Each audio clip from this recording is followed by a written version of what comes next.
Alright guys, welcome back to episode 86 of the Hops Bops podcast. I am Tom, and this is a very exciting episode because this is the first episode we're doing a blind react, and I think this is just one of the best albums to do it to. It's one that I've been heavily anticipating for 5 years now at this point, and you could tell by the title, it is Mr. Morale and the Big Steppers, an album by Kendrick Lamar, I consider to be one of the top 3 rappers of all time, in my opinion. I'm really excited for this one. I have been waiting my whole workday to listen to this. I couldn't listen to it last night when it dropped, but we're going to do it blind for the first time. And to pair with that, I have the Metronome beer by Throw Brewing Company. They are out of, that's actually a good question. I did not look that up. Where are they out of? North Haven, Connecticut. So I've seen their stuff around before, but this is the first one I've actually had by them. I can see the nice little, it might be mirrored for you guys, but look at this nice little can design. Just a regular IPA, 6.4%. It is very hot out today, so I'm recording this on Friday, just 2 days before the actual thing drops. So this is the first day this album is out, but I'm going to drink a Metronome with it as well. If you want to jump right to me reacting to it, you can jump to this time frame in the video, but I'm going to talk a bit about this beer because it is very hot out and I really need it. So cheers.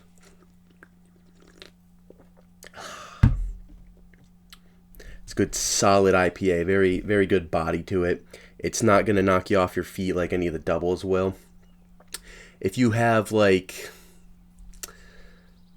there are certain qualities to a double IPA where, yes, it can be good, like a good mix, but you got that really hoppiness. You got that really high percentage wise. This is only 6.4%, which is a little bit on the higher end, but that's pretty much average for an IPA. And I really do like the way it's balanced. It does taste a little out of date because I think this was canned a fair bit ago. Actually, let's see if that's true. Yeah, it says it was bottled in 2021 and early 2021, so that could be an issue. But again, even with all the time, it still tastes pretty good. I actually do want to get a description of their beer online, so let me see what this says on their website. Okay, so this is concerning. So on the Throw Brewing website, they are not offering this beer anymore, so I'm assuming this is out of date. But I did find a description on a different website. Shout out to the wiseiolddog.com. It says on their website, Metronome is for all you tickers out there, you know who you are. We douse this beauty with cashmere and mosaic hops, dry hopped with the same variables, all coupled with our signature drinkability, strong kicks of citrus, stone fruit, and mango, medium tempo 4-4 time. So I definitely taste the stone fruit, not as much citrus, but I think that just might be it's a little bit older. There's a little bit of citrus in there, actually, now that I think about it. But again, the blend is well done. That kind of fruitiness, it hits you very quickly, and then the cashmere and mosaic hops come in that middle section, and you can definitely taste it was dry hopped, and the back end hits you very smoothly with all those combined flavors together. It's a very nice beer, well balanced. It's not over the top because maybe I can put a little bit of an asterisk at the end of it because it is a bit out of date. I'm going to have to talk to my local liquor store and see why the hell they have such a long expiration date on this that's still on the shelves. But regardless, I really do like it. They seem like a great brewery. I've seen their stuff around Connecticut before, but I've never actually given them a chance. It's already getting really condensed and foggy because it's so hot out. It's starting to be in the 80s already. And it's just going to get hotter. So I'm glad we have stuff like this to keep us cool.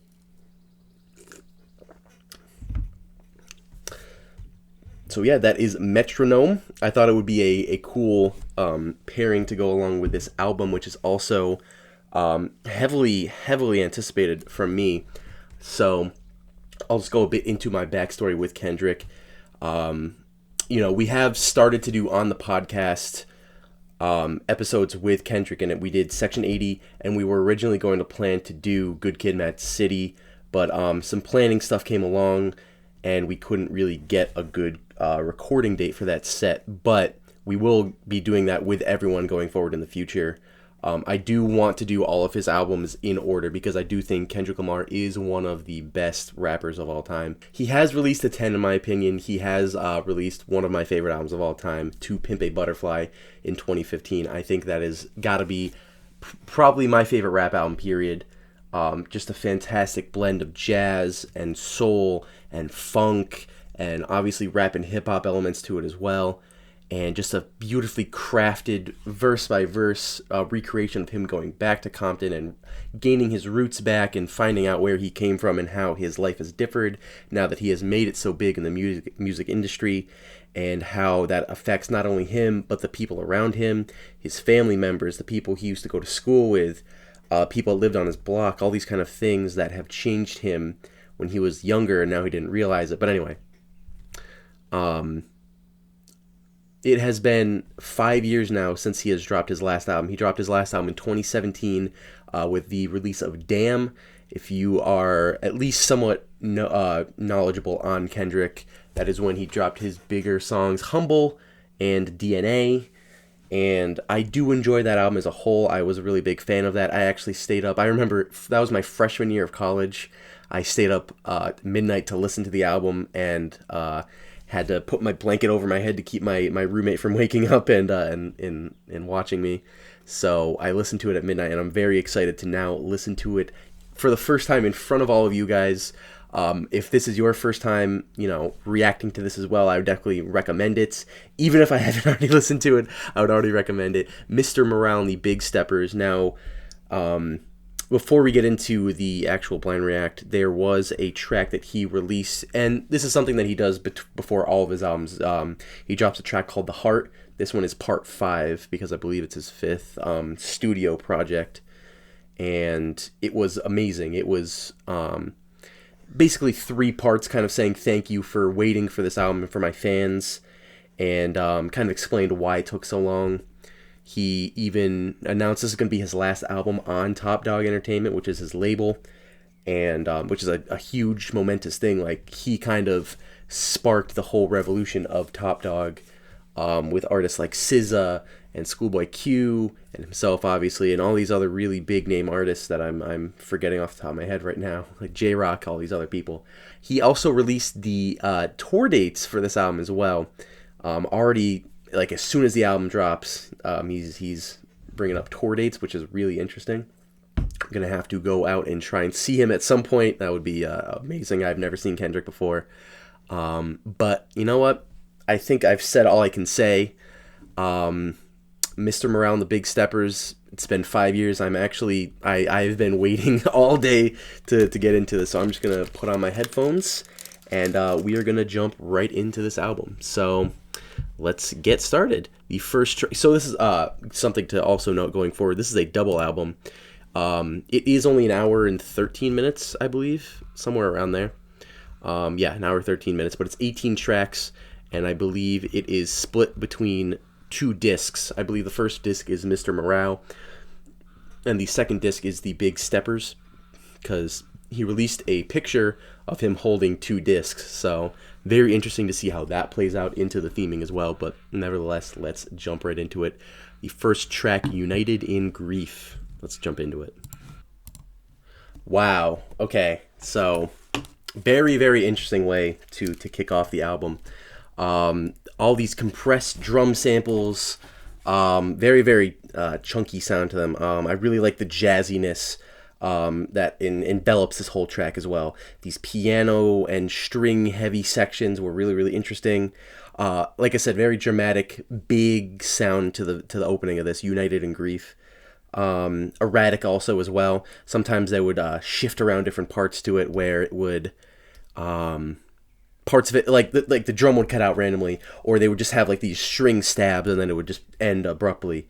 Very, very interesting way to kick it off, to kind of catch people on their toes.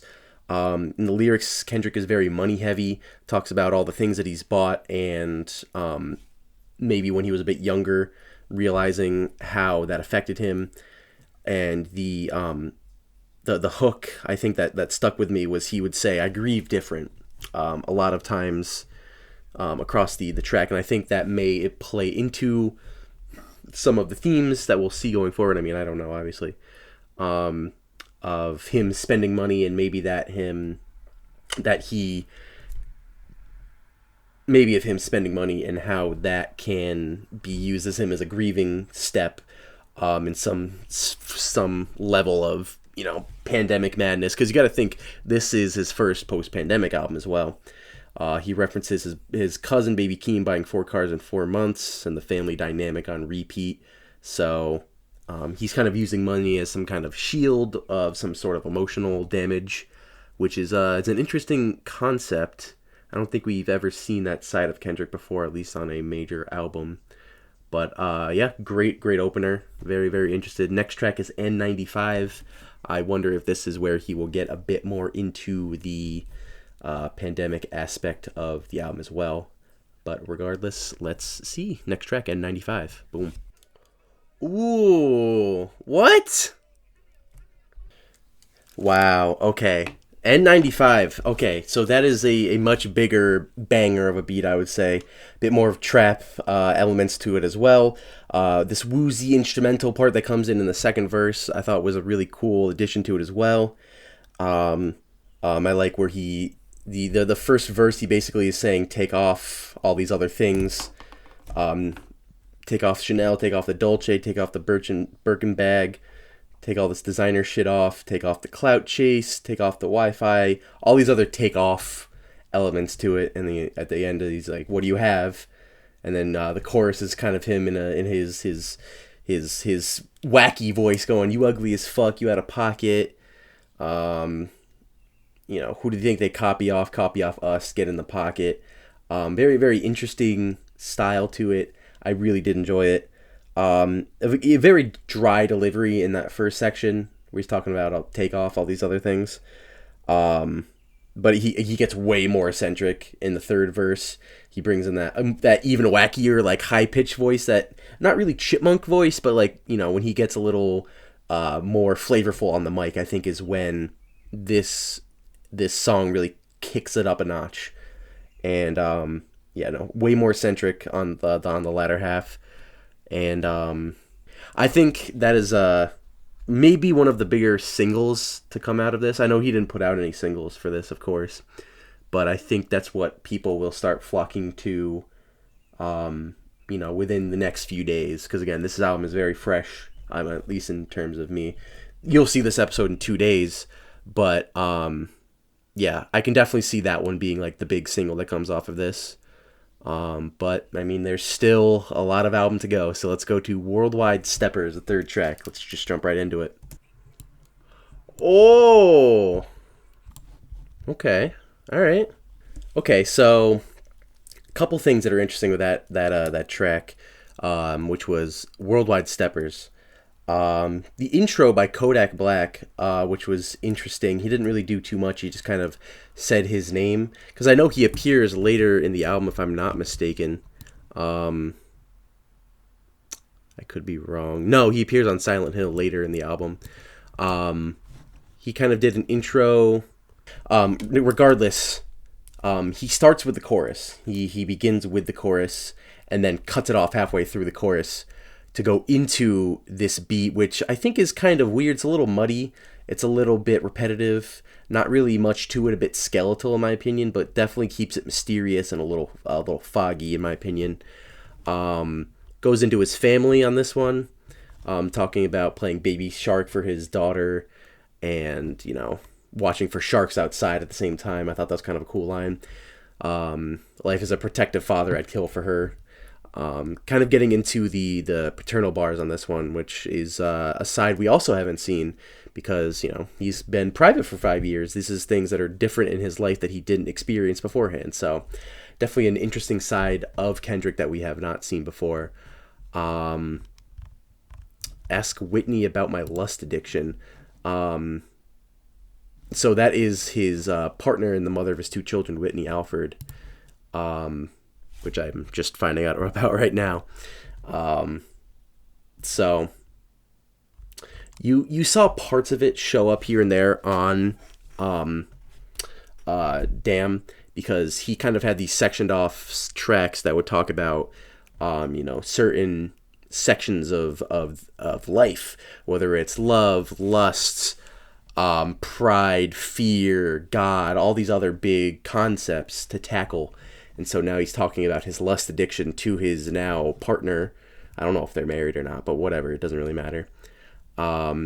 He talked about writer's block setting in for 2 years. I thought that was a really interesting tab where he kind of just didn't write anything for 2 years. Maybe he tried to, but you know, if you're a writer out there, at least try to do something creative in that sense. Writer's block is a huge thing to overcome.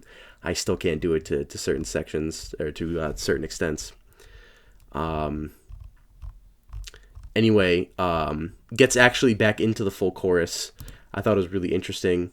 He again comments on the naming of cancel culture.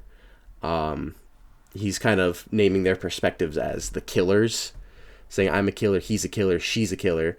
We're some killers walking zombies trying to scratch that itch, which I think is, again, I know I keep saying very interesting, but it's insane how you can write that, because in the concept of cancel culture, we do kind of go out and seek retribution for people and try to find this way to end someone's career or to stop them from doing something, which, you know, if you do something that is, you know, universally accepted to be a terrible thing, whether it's rape, murder, any other kind of, you know, manipulation to get you higher up or whatever it is, then yeah, obviously you deserve what's given to you.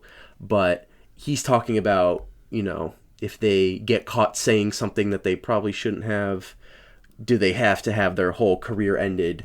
You know, and we as the society are killers, you know, killing their whole livelihood or whatever it may be in a sense.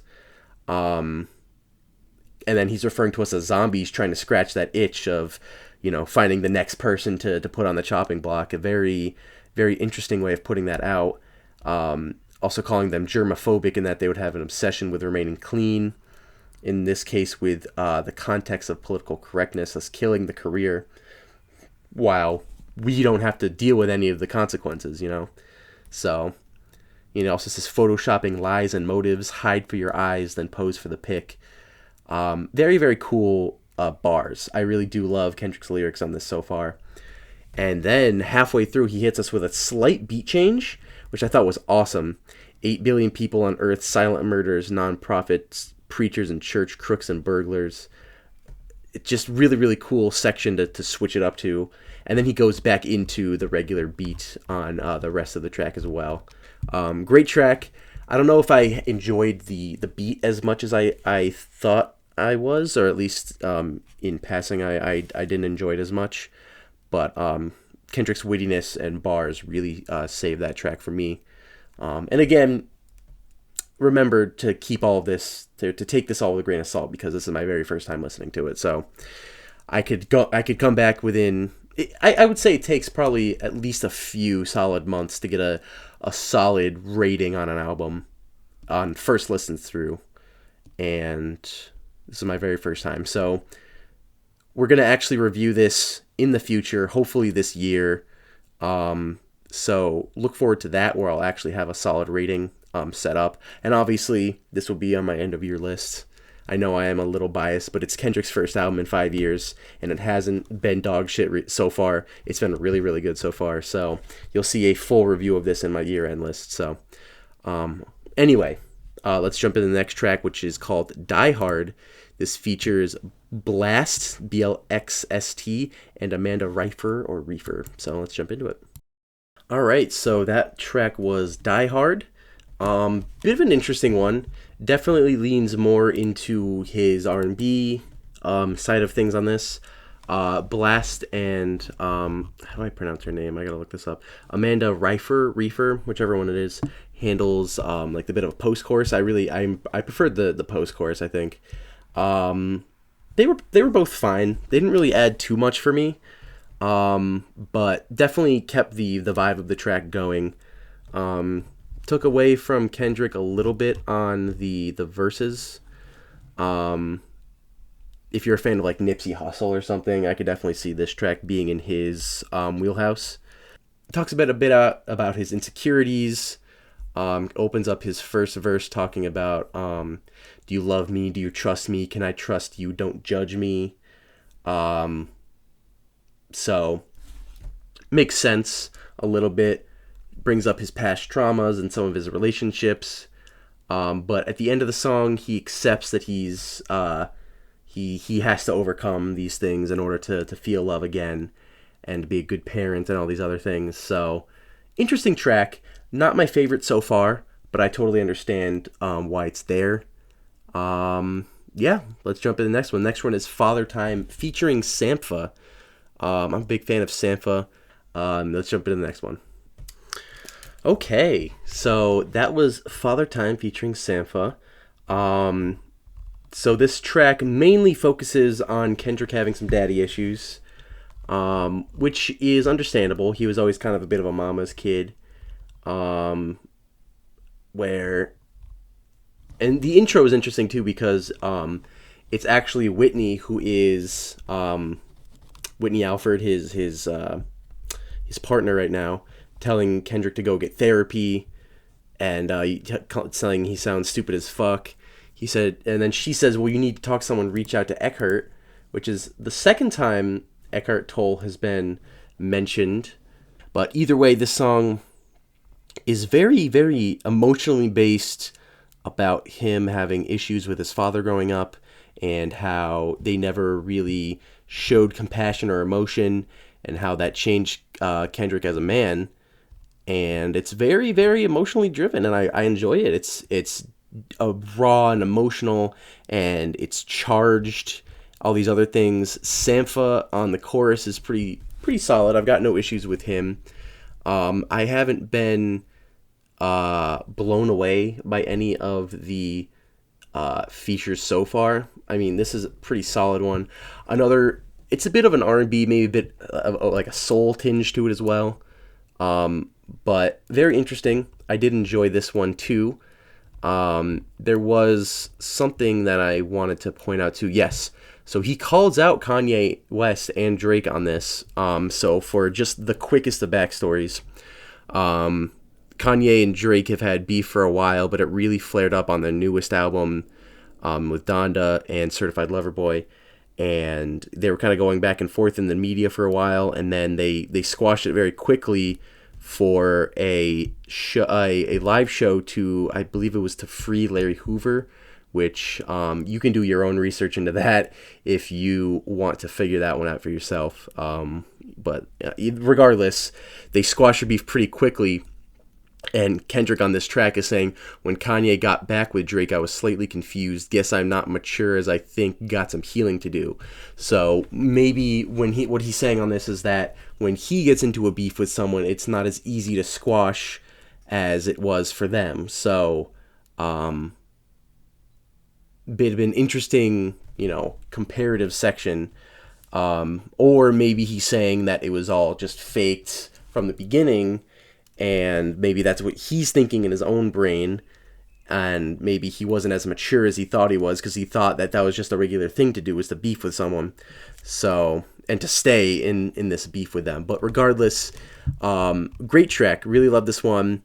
Talking about his father issues that he has to deal with.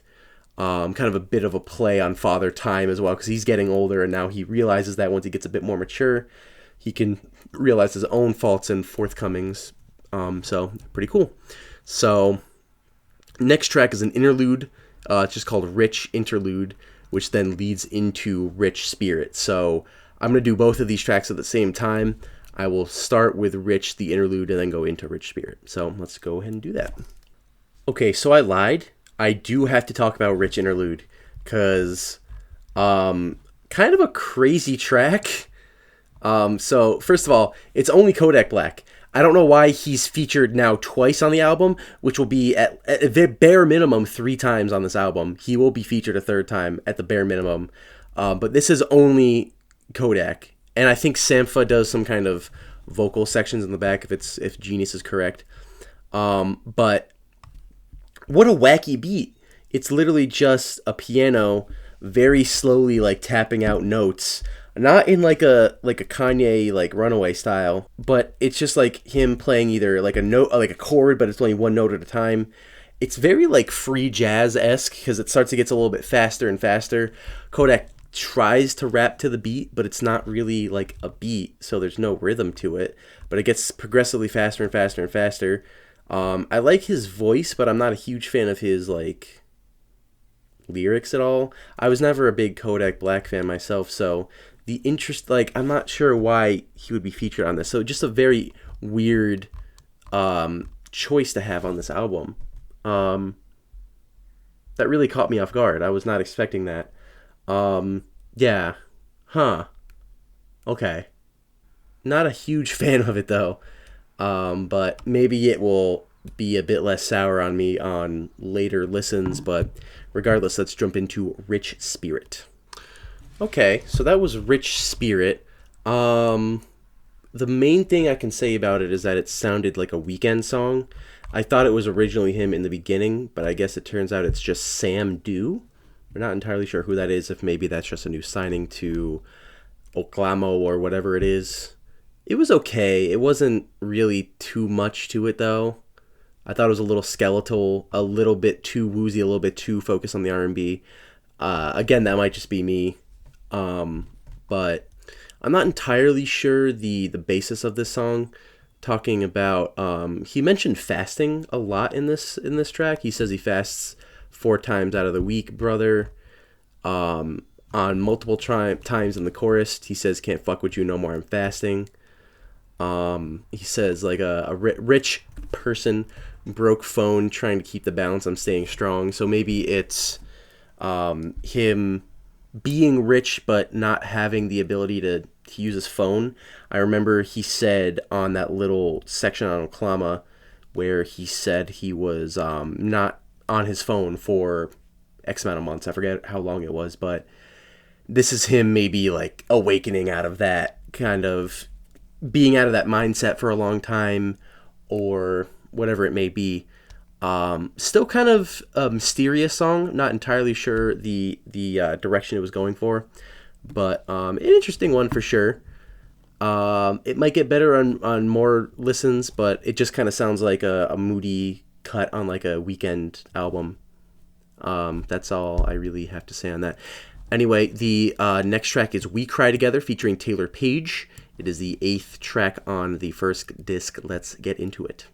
All right, so as you can see, there is a little bit of a time change. I did have the video cut out for a little bit, but I did not miss any songs, so I just had to move some stuff around. But other than that, we should be all set. Anyway, the track We Cry Together. Wow, what a fantastic track. This is probably my choice for sleeper as of so far. It's mainly a big fight that goes on between Kendrick and Taylour Paige, who plays the female part. I'm assuming it's supposed to be in a fill-in for his partner.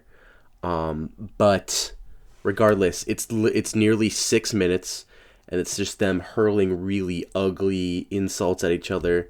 The chorus is literally like just them just saying "fuck you, bitch" to each other back and forth.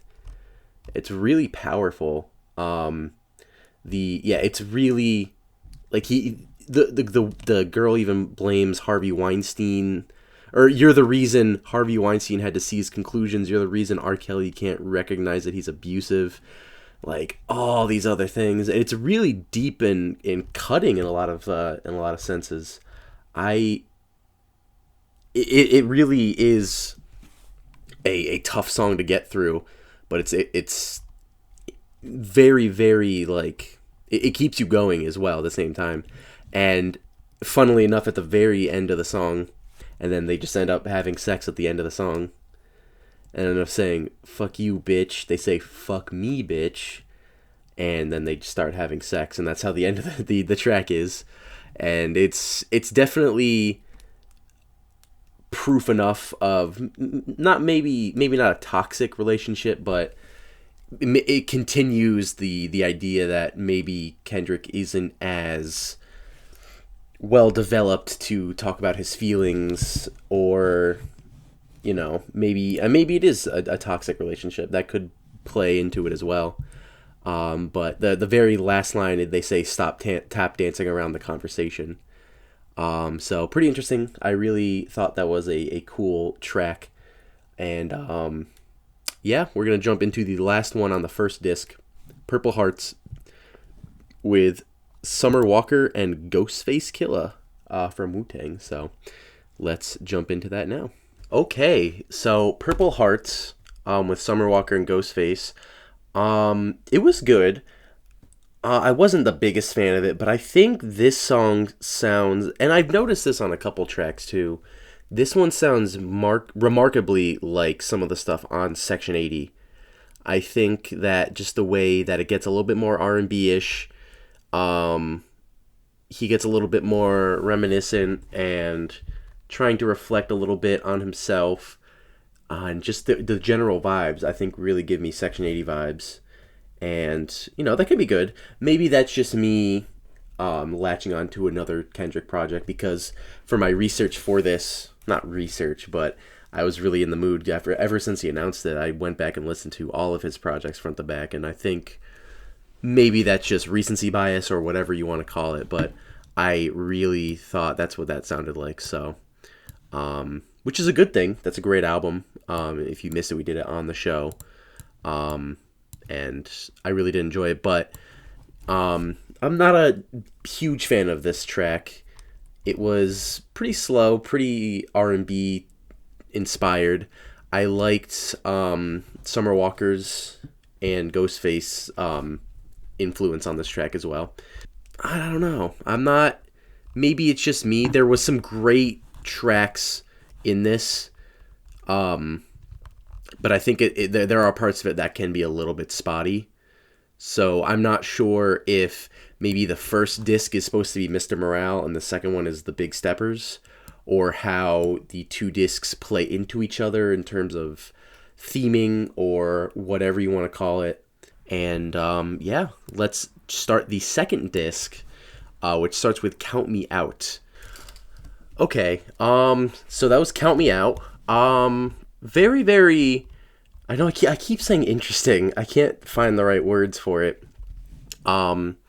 Very much kind of like a Fuck the Haters kind of song, in my opinion. But also at the same time reflecting on his own self-insecurities. And, you know, he's saying, fuck it up, fuck it up, fuck it up. And then he changes it to fucking it up. So, you know, the chorus is him saying, I love when you count me out. My name is in your mouth. I love when you count me out. All these kind of things. So... pretty solid beat. It's a little bit more of a standard hip-hop beat, but still good though. I still liked, he had a lot of like little bars in here now and there. Some put it on the devil when they fall short. I put it on my ego, Lord of all lords. What else was in here? Amityville, I ain't seen nothing scarier. I fought like a pit bull terrier. Blood I shed could fill up aquariums. Tell all my angels carry 'em. Thought that was pretty interesting. It also started with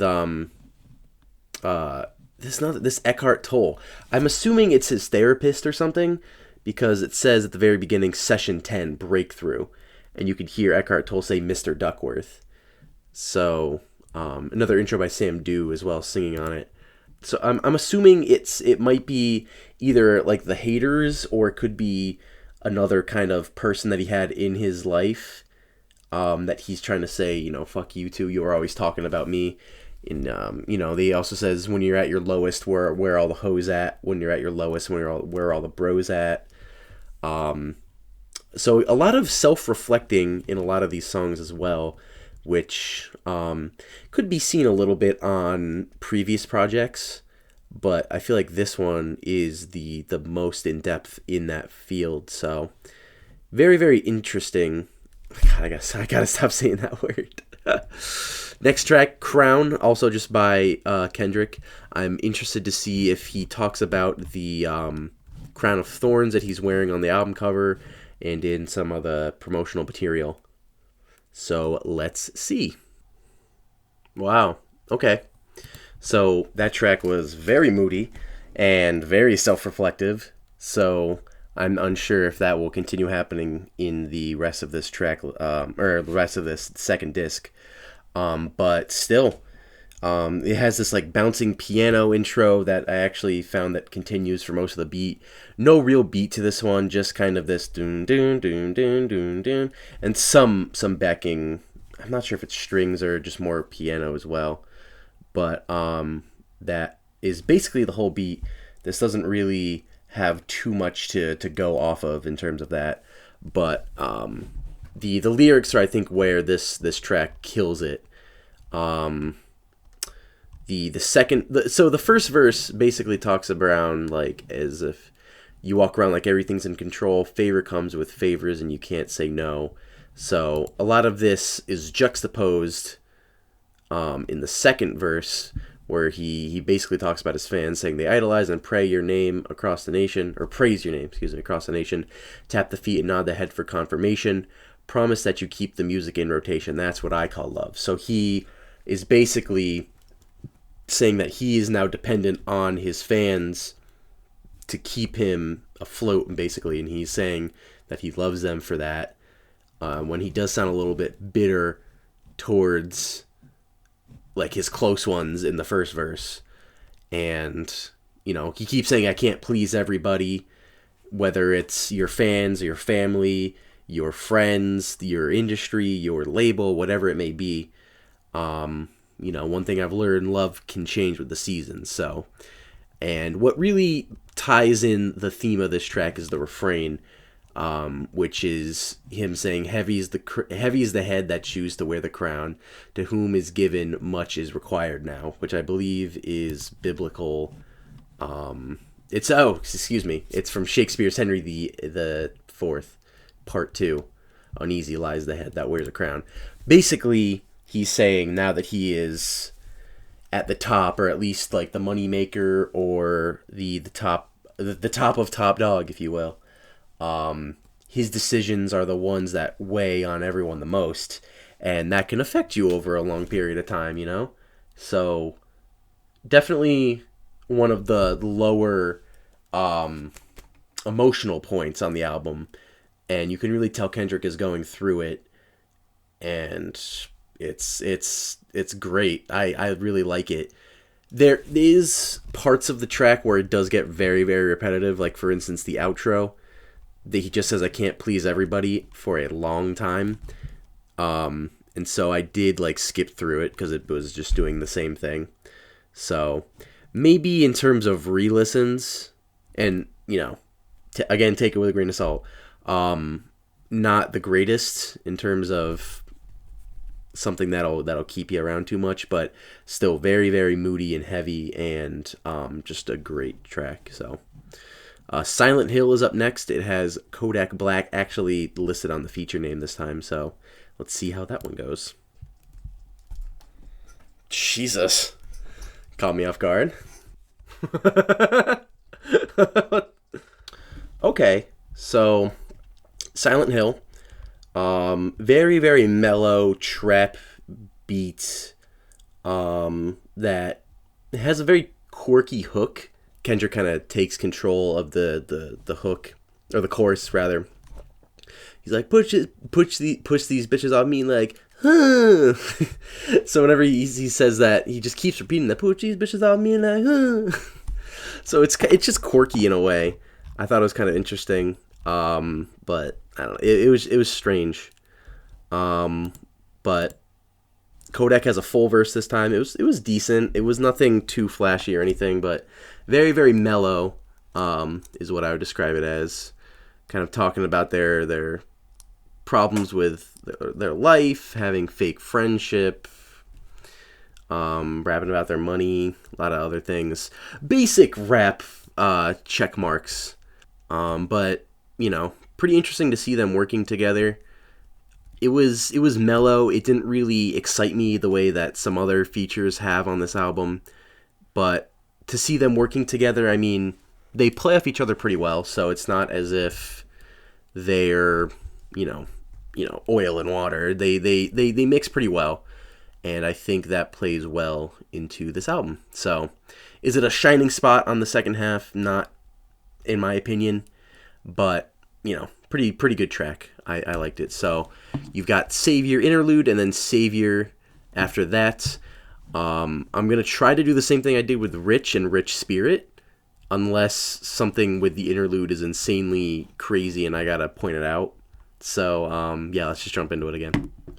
Okay, so Savior, and Savior interlude as well.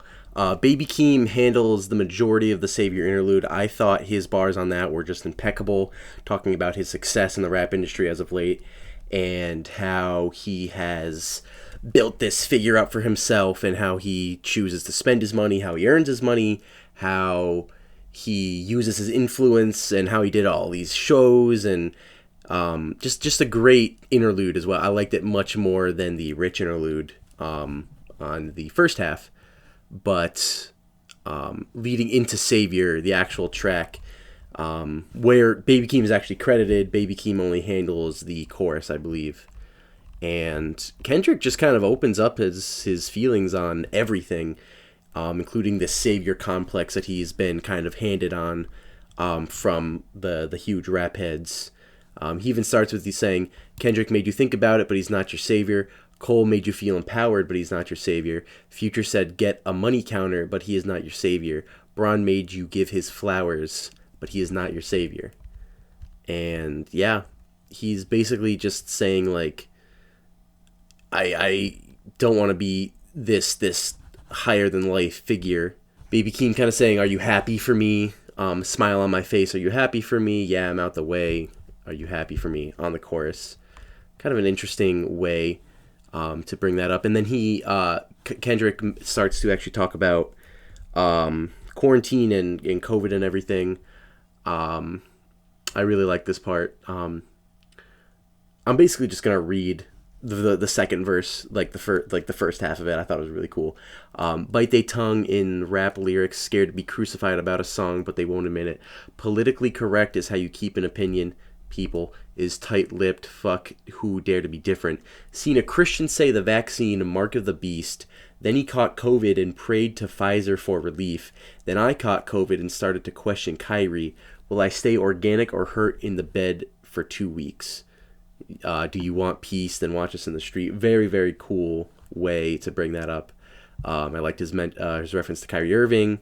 And then, talking about the religious aspects of getting the vaccine and how that's going to mess you up, apparently. And then at the very end of this verse, he said, one protest for you, 365 for me. Vladimir making nightmares, but that's how we all think. The collective conscious, calamities on repeat. And it's like, oh shit. So now not only is he bringing protesting and how that affects not only white culture but black culture, bringing up Vladimir Putin and his current war with Ukraine, and how that has just been a huge calamity, but they just keep repeating over and over again. Just blew my mind when he said that. Very, very cool. And then the last verse, I think he kind of went God mode a little bit, even though he's saying the cat's out of the bag, I'm not your savior, to start the entire thing. So I don't want to put him up on this huge pedestal, even though I am geeking out about most of this right now. He says, I find it just as difficult to love thy neighbors, especially when people got ambiguous favors, but they heart not in it, see everything's for the paper, the struggle for the right side of history. Talking about how Tupac died, so you got to think for yourself. And then he wraps the whole thing up with, and they like to wonder where I've been, protecting my soul in the valley of silence. So basically, you can say nothing wrong or get into the news cycle if you say nothing at all. And that might play in a bit, at least from my perspective, to when he was using the Fox News samples on Damn, like at the very beginning when they were saying that, his hip-hop has done more harm to black people than slavery, is whatever they'd say. Maybe not him personally, but hip-hop and rap, which is the complete opposite and probably one of the dumbest fucking things I've ever heard a newscaster say. So I think he took those terrible reactions and was like, well, it might be better to say nothing at all and then, go from there. But he needed to put something out, so I understand his reasoning for that. So, very interesting track. Beat was okay. I didn't mind it. And Sam Do was pretty good as well. Glad he's actually credited. Yeah. So now we go on to Auntie Diaries. I'm a little interested about this one because I saw on Twitter that my friend Nick, shout out to Overspace, and other people as well, got really emotional to this track. So I don't want to put it up on too high of a pedestal as well, but we will see about that. So let's do it. Oh, whoa, that was cool. Wow. Okay. Whoa. Okay, so a lot to unpack for that one. Auntie Diaries. So this is like a 4:41. That's how long the song is. No real verse or no real chorus. But it talks about a couple different things. First of all, he mentions multiple times, "My auntie is a man now. I think I'm old enough to understand now." So I'm not sure if it doesn't matter. I'm not sure if it just means that she's gay or if she got an actual sex change to a man. But either way, it's just him kind of beginning to wrap his head around that. And I think that one, both of them he was understanding of both of them, and family always comes first for him, so it's not that big of an obstacle to get around. But it's part of his actual family, maybe not shutting him off, but maybe not being as close to them as before. And then he mentions the F slur, which I will not say because I don't want to, but I totally understand it. He was mentioning how he said it as a comedic relief back in the day. They didn't know any better, elementary kids with no filter. But even the kids at school were kind of taken aback when his aunt would pick him up from school, and he was very cool with it. Just they were close enough. And then the very end of that verse, he says, "My favorite cousin says he's returning the favor and following my auntie with the same behavior." And then he says, "Demetrius is Marianne now. He's more confident to live his plan now." But now the family's in disbelief, saying it's just a phase. He'll go through it. He ain't living discreet. He's fine. And then he mentions the F slur as well. But he had to be more careful this time because I feel like children, and not just children, but people of a younger age tend to be a little bit more fragile or can't really take as much bullying as adults can. And this time he says, he's really Marianne, even took things further, changed his gender before Bruce Jenner was certain, lived his truth even if it meant see a surgeon, which is a great set of bars. I really do enjoy what Kendrick is saying on this. But he can still relate to her on that level, whether it's them growing up and then he understands it and is comfortable with it, which I think is good. And then the fourth verse talks about them being in a church for Easter Sunday, sitting in the pew, and the father coming up, or the preacher coming up and wondering if God still calls you a decent man. Still you found the courage just to be subservient, just to anoint, until he singled you out to prove his point. Forcing me to stand now, I said, "Mr. Preacher Man, should we love thy neighbor, the law of the land, or the heart what's greater? I recognize the study she was taught since birth, but that doesn't justify the feelings that my cousin preserved." It was just, insane. And then he ends that little section with, "The day I chose humanity over religion, the family got closer, it was all forgiven." And this whole time, there's an orchestral swelling up behind him. He's getting louder, that's getting louder.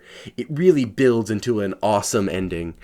And at the very end, which I thought was the coolest part of the entire song, The very second you challenged the shit I was kicking reminded me about a show I did out the city, the time I brung a fan on stage to rap, but disapproved the word that she couldn't say with me. You said Kendrick ain't no room for contradiction. To truly understand love, switch position, F-slur, we can say it together, but only if you let a white girl say N-word. But he doesn't say N-word, he says the actual one, which I'm not going to get canceled for right now. But that kind of proves the whole point, is that you can all say this one word together if you're laughing and making fun, but you can only say it if you let someone else say a word that's hurtful to you. So you can say all the words you want as long as someone else can say all the words to you, which I think is really, really cool. And maybe you don't agree with this politically, and I don't want to get into politics in this review at all, but I saw on Twitter someone compared this line at the very end to the iDubbbz video that came out years and years ago about 𝗠𝗏𝗄, where he basically says all of it's okay or none of it's okay. You know, you can say whatever you want, but as long as that person can also say whatever they want back to you. And so this gatekeeping of certain words is kind of ridiculous over time, because you're giving it the power that you desperately don't want it to have. So the way that he goes around saying this is very cool, very interesting. I fuck with it hard and heavy. The fact that he can find common ground with people that he's grown up with, only for them to change a lot about them, and still find the time to be like, yeah, you're cool, and I'll stand up to you even if it's in a place of religion and power. If I can stand up and say that to them, then, you know, we can relate on that level. And then relating that into the time when he did a concert where he brought someone on stage to rap with him. It was a white girl, and she said the N-word on stage, and I remember this. And the whole internet was up in storm, like, oh, you can't say that, especially not in front of Kendrick. But now Kendrick is understanding that for them to actually... It kind of applies in both ways, and he doesn't want to be a hypocrite about it. So taking something that you've learned in one situation and then applying it correctly to another one is how you can kind of progress from there. So very, very great track. I really love that one. That one might be my favorite so far. Maybe not the most instrumentally varying, except for the fourth verse, obviously. But best lyrics on the entire album so far. Best lyrical section. I really, really like that track. Auntie Diaries, that's a wow. I didn't really get emotional, but it definitely fucking blew my mind. Wow, okay. Anyway, let's go on from there. We only have 3 more tracks. Mr. Morale is the next one. It features Tana Leone. Yeah, let's do it. Wow. Okay. Mr. Morale, Tana Leone. Pretty solid. He does a lot of name dropping, or like brings up a lot of big people like R. Kelly, Oprah, Tyler Perry, all these larger people. He even talks about his own son. You know, your father just detoxed. My calling is right on time. Transformation. I must have 1,000 lives and like 3,000 wives. Very cool. The beginning talks about it's like a snippet from a YouTube video, I think, where you see the guy saying, it's one of the worst performances I've seen in my life. I couldn't sleep last night because I felt this shit. I wonder if that relates to the end of Auntie Diaries, because it's a very abrupt switch. So maybe that kind of plays into itself. I've noticed that on this album there isn't as much cohesion but from track to track as there have been on other albums, where it kind of flows well into one another, which isn't a terrible thing. I'm not super upset with it, but and maybe that will come more with time listening to this album. But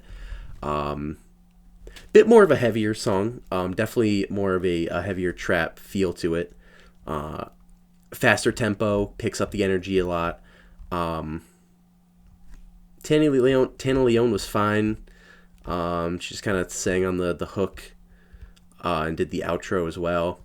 Another sample from Eckhart Tolle at the very end. These people get taken over by this pain body because this energy field that almost has a life of its own needs to periodically feed on more unhappiness. Wonder if that's playing into Kendrick's psyche through most of this album, or for this track specifically. it covers a lot of talks about like generational trauma as well. Talks about how his mom got abused when she was young and how that maybe affected her like physically. Again, R. Kelly, Oprah, both of whom are known for their proximity to abuse. And I don't know if Kendrick was abused at a young age as well. Maybe that ties into a bit more of a theme.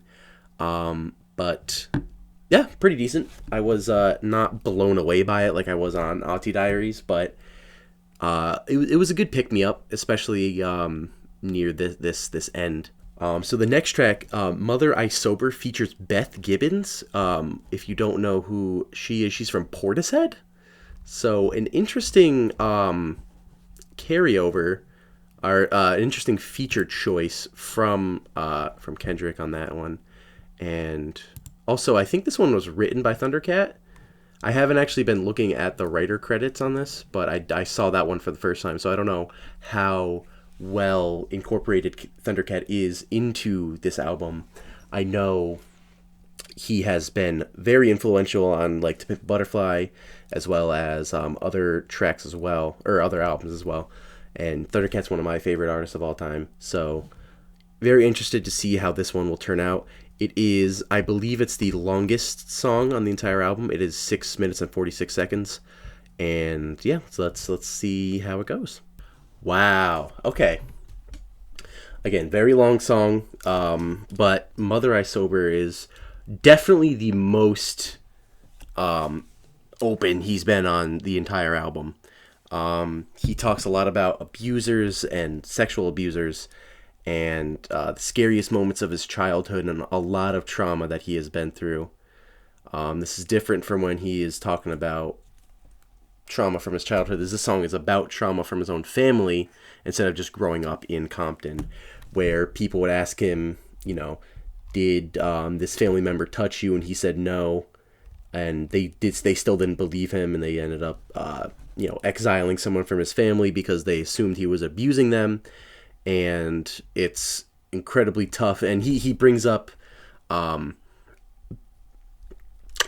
concept of guilt a lot going on this song, ending most of the refrains with blame myself, you never felt guilt till you felt it sober.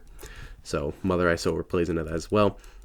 Beth Gibbons is fine. She doesn't really add too much, but it's a very emotional, again, very raw emotional track. Very faint on the chorus. I think those are 𝗠𝗏𝗃 like sounds in the background that are playing, which is interesting. But again, opens up on the very end talking about how he ended up, I believe he talked about how he ended up cheating on Whitney, saying how there's another woman, and saying how he let her free at the very end, and he starts building up, saying how they raped our mothers and they raped our sisters. Then they made us watch, then made us rape each other. Psychotic torture between our lives. We ain't recovered. Still living as victims in the public eyes who pledge allegiance. It's like, geez, man. It's really dark, but you need to understand, like, that's how Kendrick sees it. And he even talks about how every other rapper is sexually abused. I see them daily burying their pain in chains and tattoos. So listen close before you start to pass judgment on how we move, learn how to cope. It's kind of crazy. And he's talked at the very end. I set free myself from all the guilt I thought I made. Set free my mother, all the hurt that she titled shame. I set free my cousin, chaotic, from my mother's pain. I hope Akeem make you proud because you may die in vain. I set free the power of Whitney, made she heal us all. So I set free our children, made good karma, keep them with God. So I set free the heart filled with hatred, keep our bodies sacred. And I set free all you abusers. This is transformation. So he even talks about beforehand too how Whitney, his partner, was sexually abused back in Chicago. So he realizes that there's this, I don't want to say network, but this connection of people that have this trauma that they carry with him. And I don't know whether or not Kendrick actually was a part of that. He doesn't really say, or maybe I'm not catching it immediately, but he's realizing that this pain that people carry can be spread through different avenues, whether or not it's different ways you go about acting with people, or the outlets in which you try to smother that guilt, whether it's being sober or buying things to cope with the pain or whatever it is. And I love at the very end, someone, like a little kid, is talking like, thank you, you did it, I'm proud of you, you broke a generational curse. So maybe now people are realizing to not continue doing this over the years. I don't know. But he says Mr. Morale very cutely at the very end. And then the very, very end by Sam Dew. I love the little additions of Sam Dew every now and then. He kind of has this really big, grand, religious feel to it, gospel almost. He says, before I go in fast asleep, love me for me, I bare my soul and now we're free. And very multi-layered vocals, very, very cool part. And a cool way to end that track as well. But now we are on the very, very last track, Mirror by Kendrick, the last track on this new album. It's been a journey. Let's see how Kendrick ties it up, and let's do it. Wow. Okay. All right. So that is the end of the album. So with this song, Mirror, he definitely is the most freeing, I think. And I think that plays into the track previous to this as well. On the chorus, he keeps saying, I choose me, I'm sorry. So breaking away from these connections that kept holding him back, like being reliant on other people, and how that can affect him personally. Maybe it's him breaking away from the relationship that he considered toxic beforehand. Kind of talking about these family feuds that he's been going through. And again, there's just wasn't as strong of a closer. I thought there were parts of it that sounded like that classic, again, that Section 80 sound.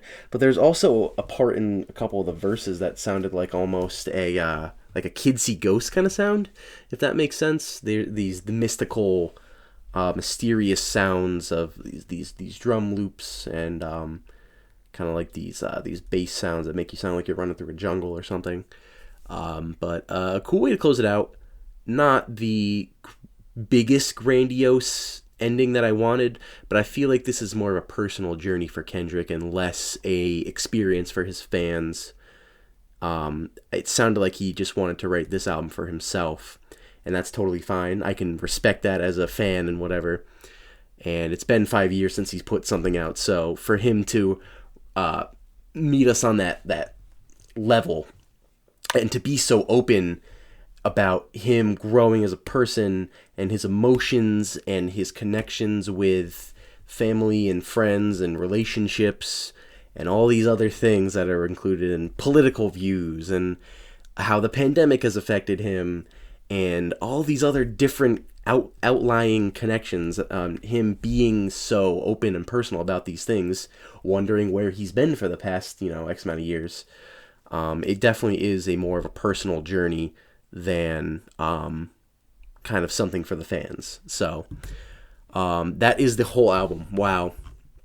I am definitely taken aback by this. This is something that I've been waiting for since my freshman year of college, and now that I am 2-3 years out of college, I can look back and look at this and see that this is something that was well worth the wait. It might take some time for me to get an actual rating out, because this, again, I feel like it's hard to rate something on the first listen through, but what an album. It will at least, and this may be some bias, like I said before, but at least this will be somewhere in my top favorite albums of the year list. So, yeah, incredible stuff. Mr. Morale and the Big Steppers. If you have not listened to it, definitely go listen to it. Yeah, I'm not going to give it a rating as of right now. There you have it. There are my thoughts and my opinions. There is my blind reaction to this album. Fantastic. I'm really in awe. And since I'm not going to give that a rating, I will give something else a rating, and that is Metronome, the IPA from Short Throw Brewing Company. They, again, are out of North Haven. I enjoyed it. I thought it was a good beer. There are things about it that I wish were a little bit different, and again, I'm not sure about the release date or whatever it is, because the can date on the bottom of the can, it says it was Valentine's Day of 2021, which is very old at this point. That is over a year and 3 months old, which is disgusting if that's the case. But regardless, it wasn't that bad. Like, I still enjoyed it for what it was. It's 6.4%, so it's right down the middle of where you want to be for an IPA like this. It wasn't too over the top with its hops. You still had those citrusy and stone fruit flavors to it as well. Nothing too insane about it. I don't know where the metronome theme comes into everything, but I thought it was pretty decent. I would probably give it about a 6.5. I would be interested to try it fresh, brand new, out of, like, just like this album. Fresh and brand new. So that is where I stand on that. If you want to go pick them up, I don't think they carry them anymore, but I have seen a lot about Throw Brewing Company. They are very, very interesting. I want to try some more of their stuff as well. They have really cool branding and a lot of different IPAs. Again, they're out of North Haven on the can, and you can check them out. I don't even have to look up the Instagram this time when I check them out. It's right there on the can.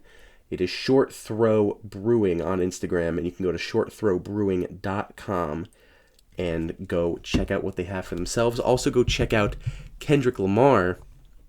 He is about to do the Mr. Morale and the Big Steppers tour, coming to a city near you. I think he's coming to Long Island too. I might go to that show, but we will see. And wow, just a great album. I really did enjoy it. I'm going to listen to this on repeat for probably about a couple weeks, and I will not regret any bit of it. So yeah, there's my blind reaction. Thank you guys so much for watching. We will have content with the other guys coming shortly again. They're just finishing up school on their end and planning and coaching sports and doing other kind of activities. Even I'm starting to get a little bit busy with my new job, so it's understandable. But I will make a promise we will be back soon, whether it's just Joe and I, or just Mike and I, or just them, or maybe we'll have some more guests or something. We will keep it interesting for you guys. So I'm rambling at this point, so I will wrap it up. Not entirely sure what next week's episode will be. We will keep it TBD for the fans. We will announce it on our Instagram as always, so go check that out if you're interested. Hops and Bops podcast on Spotify, Apple Podcasts, and YouTube. Anywhere you get your streaming services. We're on Amazon. We're on Audible. We're on if you can find your podcast there, you'll find us. Follow us if you want to keep in touch of what's going on. Next episode, Instagram is usually where our busiest. Facebook as well. We have Twitter, TikTok as well. Go follow the TikTok. And yeah, that's about it. Thank you guys so much for watching. This has been, at least on my end, it's been a 2.5 hour recording, which is much longer than we usually do. But thank you for sticking around. Thank you for watching me through all of this, and we will see you next week. Peace.